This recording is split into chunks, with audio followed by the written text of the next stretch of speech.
Assalamualaikum warahmatullahi wabarakatuh. Hai teman-teman, perkenalkan nama saya Ayu Rohima. Saya berasal dari Pokja Muara 2. Di sini saya mengambil program studi S1 PGSD.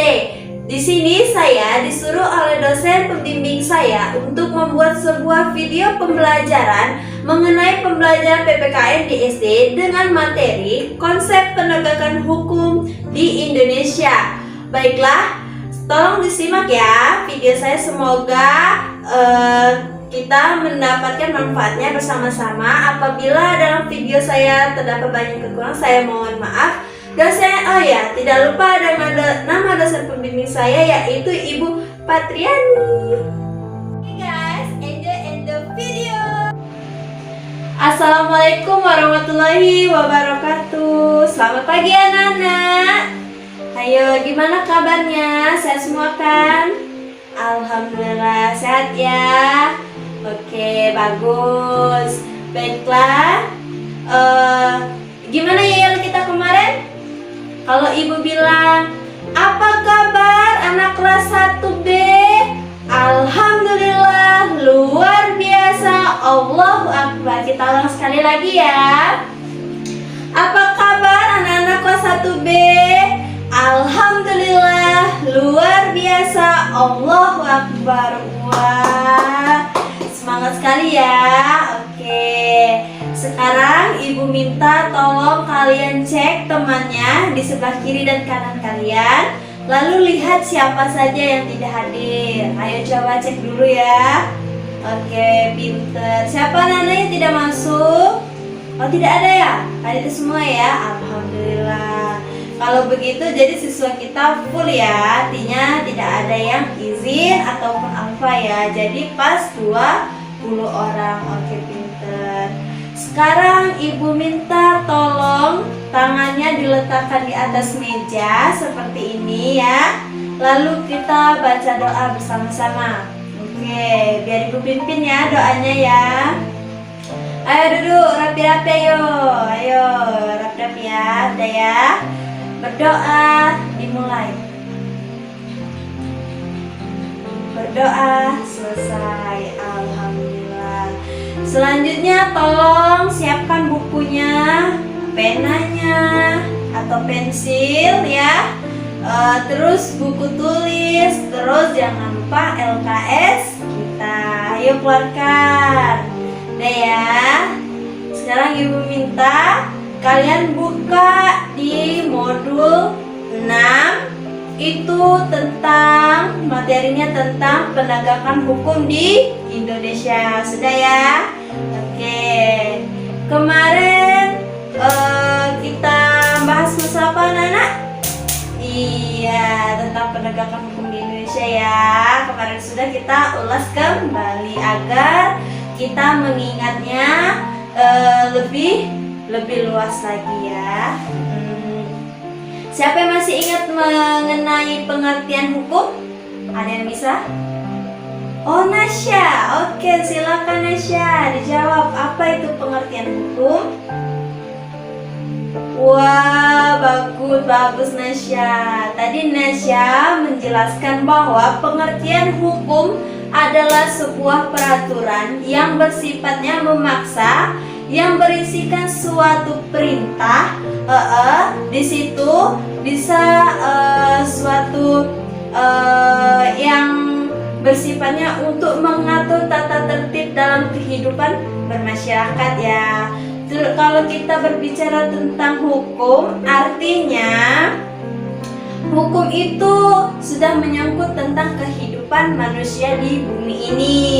Nah, fungsinya hukum ini untuk mengatur kehidupan yang ada di masyarakat atau di dunia ini. Kalau ada hukum, artinya kita itu tidak diperlakukan orang dengan sewenang-wenang. Oke, bagus Nasya, pinter. Terus siapa yang tahu ada berapa hukum menurut para ahli? Ayo dibaca di bukunya, ayo. Siapa yang bisa? Oh iya, silakan. Oh iya, bagus. Ada 7. Yang Yang pertama, kita sebutkan 3 aja ya. Sebutkan yang pertama, ada siapa? Oke, ada menurut Kids, Mr. Dokter. Pengertian bisa dibaca ya di situ ya. Yang kedua menurut siapa? Oke, menurut Prof. Sudiran. Yang ketiga, ayo siapa yang tahu ayo? Oh iya bener, Grotius. Jadi di situ menurut para ahli ada 7, tapi Ibu minta 3 ya. Dapat kalian baca di LKS kalian masing-masing. Oke, selanjutnya itu ada macam-macam hukum dan ciri-ciri hukum. Masih ingat?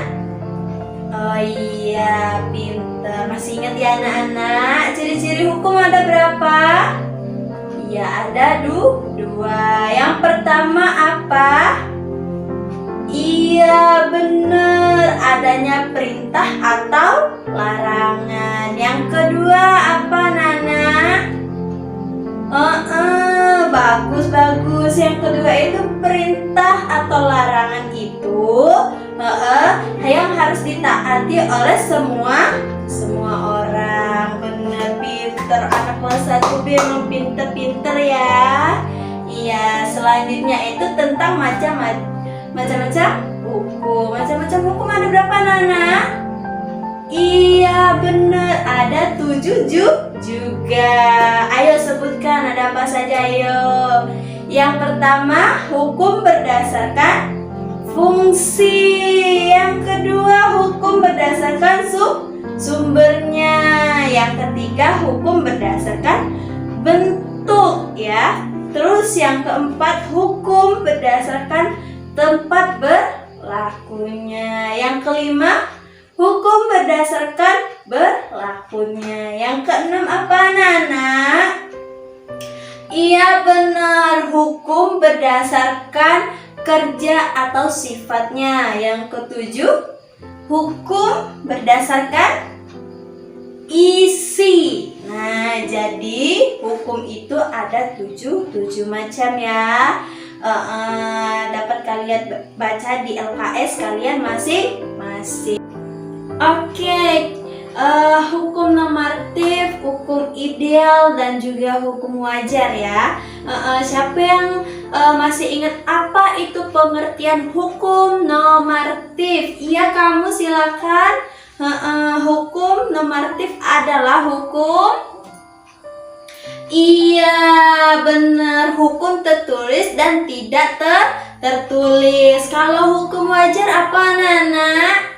Iya, hukum yang sering terjadi atau yang tampak dalam kehidupan kita sehari-hari. Hukum ideal, ayo siapa yang masih ingat? Iya benar, hukum ideal adalah hukum yang berdasarkan cita bagus. Masih ingat ya? Terus selanjutnya itu ada yang namanya penegakan hukum di Indonesia. Siapa yang masih ingat? Ada berapa yo? Ada berapa penegak hukum di Indonesia? Ada, iya benar, 3. Yang pertama apa Nana? Benar, kepolisian. Yang kedua, iya, kejaksaan. Yang ketiga, kehakiman. Wah, pinter ya. Dalam penegakan hukum di Indonesia, konsepnya berkenaan dengan apa Nana?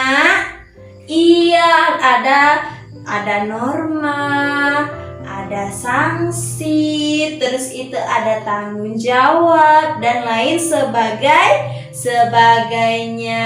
Bener. Hukuman ada 2 jenis. Siapa yang masih ingat? Ayo, ada hukuman pokok dan hukuman tambahan. Hukuman pokok itu seperti apa yo? Iya bener, hukuman mati. Terus itu ada hukuman pidana dan lain sebagainya. Hukum tambahan apa saja yo? Iya, hasil keputusan hakim bisa. Terus itu tentang pensitaan dan lain sebagainya. Nah, apa saja sih fungsi-fungsi dari penegak hukum di Indonesia? Ada yang tahu? Iya, kepolisian itu tugasnya sebagai penyidik. Maksudnya itu dia menyelidiki kalau misalnya ada kecelakaan, dia langsung datang ke tempat TKP. Terus kalau misalnya ada pencurian di suatu bank atau di mana, dia melacak sidik jarinya. Terus kehakiman itu bertugas untuk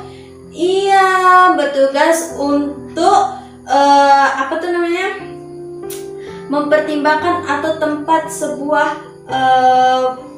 peminta keadilan. Kejaksaan juga sebagai pembantu dari kehakiman. Jadi sebelum ke hakim dia harus melalui kejaksaan terlebih dahulu. Nah, kehakiman ini dibagi menjadi 4. Ada pengadilan agama, ada pengadilan umum, ada pengadilan tata usaha negara, dan lain sebagainya ya.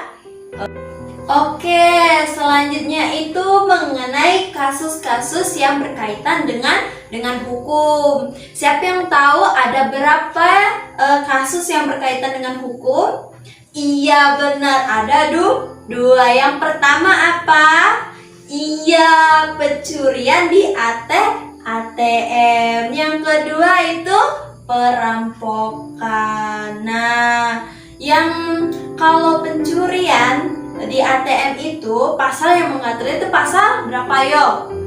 Iya, pasal 362 KUHP yang menyatakan bahwa barang siapa yang mengambil suatu hak atau bukan miliknya maka akan dikenakan sanksi, dipenjara, didenda, dan lain sebagainya. Kalau kasus perampokan itu biasanya didasari dengan penganiayaan terlebih dahulu. Agar apa, anak-anak? Agar dia dapat menghilangkan jejak. Contohnya nih, kalau misalnya dia merampok di rumah, nah rumah tersebut bisa-bisa dia bakar. Selain itu merugikan sang punya rumah, itu juga dapat merugikan warga di sekitar. Karena kalau rumah itu sampai terbakar, maka akan merembet ke yang lain. Oke, bagus ya, anak-anak kelas 1B ini cukup memahami apa yang Ibu sampaikan kemarin. Masih diingat, semoga untuk kedepannya kita dapat belajar lebih luas lagi pelajaran kita tadi atau pengertian tadi dapat kita capai dari sumber mana-mana ya. Terus itu untuk anak kelas 1B jangan lupa untuk tetap semangat. Oke, Ibu ulangi lagi ya yel kita tadi. Anak-anak kelas 1B, alhamdulillah luar biasa, Allahu Akbar. Wah, semangat sekali ya. Oke, jadi pelajaran untuk hari ini cukup sampai di sini.